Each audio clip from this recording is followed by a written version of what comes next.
Hi everyone, Sajid Amit here and welcome to another review. In this review, I want to talk about the Meze 99 Classics, which is an entry-level headphone from the Romanian manufacturer Meze Audio. Meze Audio is of course well known for different IEMs that they have made, and of course the flagship headphone, which is the Meze Empyrean. A very beautiful, iconic headphone with supreme comfort, quality of construction, and of course good sound. This headphone I'm going to compare against the Sennheiser HD650, which is of course a very famous headphone. And the reason why I'm comparing a closed back with an open back is because I think sonically this does trade blows with the Sennheiser HD650, which is my benchmark in around the $300 to $400 price range. So I'll break down this review in terms of aesthetics, build and comfort, technical performance, and finally tonality. Starting with aesthetics, build and comfort, the aesthetics of this headphone can be very eye-catching. So I know people who love the aesthetics of this headphone. They can be polarizing though. Very interesting and unique build. The first thing that you notice is that this is actually genuine wood. So, full marks to Meze Audio for actually coming up with these beautiful wood grains, genuine wood, because a lot of manufacturers don't. I have flagship headphones worth thousands of dollars which don't have genuine wood. So this is something that I think is worth paying attention to. How sincere they are with the materials they use, the finishing, the polish, the design. This is supported by an elastic, which makes it quite comfortable. This is what it looks like when you wear it. So the strap will stretch, making sure the comfort is very good. And I have a largish head, and if it fits me fine, it should fit most people fine, I think. The isolation is pretty good. The one sort of nitpick I have with regard to the entire ergonomics is these steel bands are somewhat microphonic, right? So if I touch them, I do hear the sound. So that's that. But overall, this is wonderfully built, and I think a lot of people like the looks of this headphone. It comes with a carrying case, which is another looker, so that's something worth keeping in mind. It comes with two cables, one long and one short. One of the cables has a microphone, which is further in the line of what this is meant to do, which is to be a closed back headphone. So you can take calls with this headphone, you can game, and so what have you. Another sort of nitpick I have with this headphone is the fact that these gold accents I do think stand out a lot. I'm not a big fan of gold accents. They can make things look gaudy, I think, but then you might like it exactly for this reason. So this is very subjective, of course. Build quality, aesthetics, and comfort-wise, this is supreme. Better than the 650, which is plasticky but sturdy, comfortable but has a clamp when it comes out of the box, and looks-wise, this is fine. So yeah, overall, I think this beats the 650 when it comes to aesthetics, build, and comfort. Moving on to technical performance, this is what I think makes this headphone very interesting. It is actually a very good headphone for the price. So what strikes me, what stands out about this headphone is its soundstage. Now, I know you're thinking, how can a closed back give you great soundstage? But this does. It has a lot to do with the tonality and tuning, of course, but I do think the soundstage is very well done here. So things that I think it does, for instance, I get more, and also because of the detail retrieval. So if I compare these two headphones, firstly with regard to soundstage, I think this is a better soundstage than the 650, which is saying a lot because the 650 is an open back. But all of you know the 650 is not known for a soundstage. It has a very closed-in soundstage, which a lot of people like. For instance, the 650 vocals sound like the vocalist singing here. A lot of people will like 650 exactly for this reason, but then once you've had experience with more top-of-the-line headphones and you've had like really large soundstage sort of experiences, you might not like 650s very close in soundstage. So in that regard, I do think there's something to be said for the fact that the 99 Classics have a soundstage that I think is wider and deeper than 650, which also means that imaging also works really well. The imaging here is quite good. So for instance, there were songs where there were a couple of vocalists and there was vocal harmonics, Alice in Chains songs, for instance, right? So Jerry Cantrell, Lane Staley singing. I could make out the difference in the positioning better with this closed back Meze than with the 650, which is saying a lot.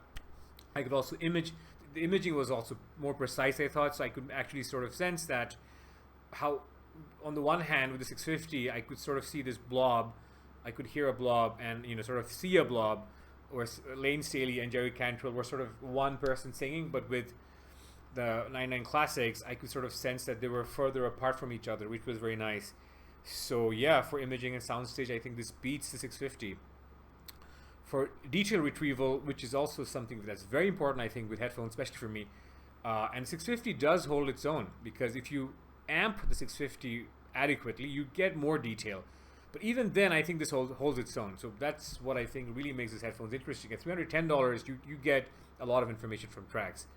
I got a lot of very fine, minute detail, trailing end of notes, people breathing, a lot of fine sort of nuances in string instruments. Overall, great performance for detail.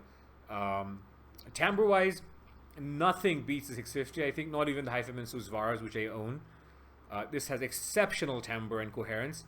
However, I do think that this comes close, which is saying a lot, because I didn't find anything off timbre for this headphone, especially when A-Bing constantly. So I do give it a lot of high marks for timbre. Yeah, and finally for dynamics, which is so important to the enjoyment of a headphone. So by that I mean the sense of, you know, slam and punch, and in the sort of higher end frequencies, a sense of like bite of electric guitars, crunch, and, you know, sort of the sharpness of cymbals, the right amount of sharpness. Neither of these headphones is going to blow you away, but this is slightly more dynamic than the 650, I think. The 650 has never impressed me with this dynamism. It's just not a dynamic headphone. However, it's a sweet sounding headphone, but I'll get into tonality later. But this has slightly more punch and slam and more speed, I thought, when A-Bing over several days. So now to talk about tonality, which I think what a lot of people go for when they buy entry-level headphones. The 650 is one of the kings of tonality for a lot of people, unless you like a more energetic and bright sound signature. And that's because the 650 has extraordinary mid-range. The mid-range here is organic, it's sweet, it's just right. So guitars sound very organic and accurate. Voices sound phenomenal here. I think very few headphones have surpassed the 650 for vocal performance. I can think of maybe a few. Stax headphones and the Susvara, which can surpass this for vocals, and the RAL, and a few others. But I'm talking about headphones that cost thousands of dollars. As a matter of fact, I think the 650 does vocals better than even the Focal Clear, which is, you know, a headphone that costs 5 times as much as the 650. That said, this trades blows when it comes to mid-range. So this has a very good mid-range. Where I think this headphone can be divisive is its bass presentation, because the bass on the 99 Classics is so emphasized. It's so bassy without being punchy necessarily. And by bassy, I mean it has a lot of sub-bass energy, which by the way the 650 does not. There's a roll-off here. It also has a lot of mid-bass energy, which does lend itself to a sense of punch. But overall, I want to say that the bass here is so emphatic, it might actually be divisive, because I thought this needs EQ unless you pad roll, which can control the bass. However, if you are a bass head, you might buy this headphone exactly for this reason. It is a wonderful rock-out headphone, if that is a thing. That is a thing. But then another sort of nitpick I have about the bass is that it's fine for its price, but then I think there are headphones in the same price range that do bass quality better. The Sundar, for example, has better bass articulation and more tightness. The bass here can be somewhat flabby at times.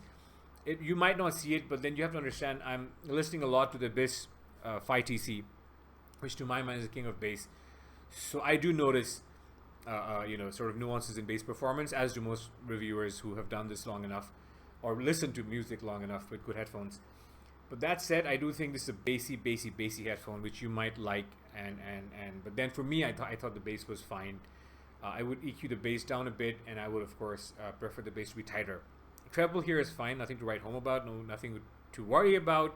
There are no peaks. I do think off the box, the treble is not as smooth as it becomes with more prolonged listening, so that's there. But overall, neither of these headphones are going to wow you with the treble.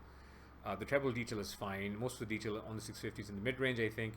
The treble performance on both are fine. They could both use more air in terms of the frequencies above the 10 kilohertz range, but they're fine. Overall, warm and pleasing tonality. This, I think, beats the Classics for the tonality that they present. If I had to sum it up and, you know, sort of pick one headphone, if I could just have one headphone and no other headphone, I think personally pick the 650. But then let's say, for instance, I was a bass head and I needed a close back, and I needed to not invest in an amp, and if I didn't want to invest in an amp, a very powerful amp or an OTL, whatever, to drive this, because this needs a very powerful amplifier. This is, as a lot of you will know, a 300 ohm headphone. This is a 32 ohm headphone with around 100 dB sensitivity, which basically means that anything will drive this. A dongle will drive this. You can drive this straight off your phone.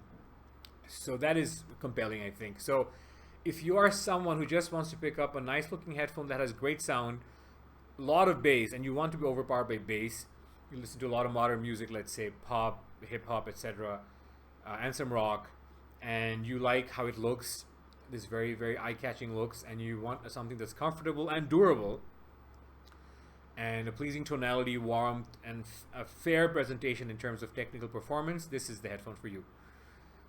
Yeah, so that's it. Basically, I do think this headphone has its place, and I would recommend it without a doubt at its price range. But if you are undecided about an open and a closed back, and you're open to an open back, this is, I think, the better buy, especially if you can, afford a slightly higher price point, which this comes at $150 or so, and often higher than that. So yeah, I mean, that's it for my review. If you like this review, do stay subscribed. If you have not subscribed, of course, please do subscribe. I do have more videos coming your way. And if you have any questions, feel free to drop me a line or even message me. I would love to engage you in a conversation. Stay safe during COVID, and look forward to having you here for more reviews. Bye.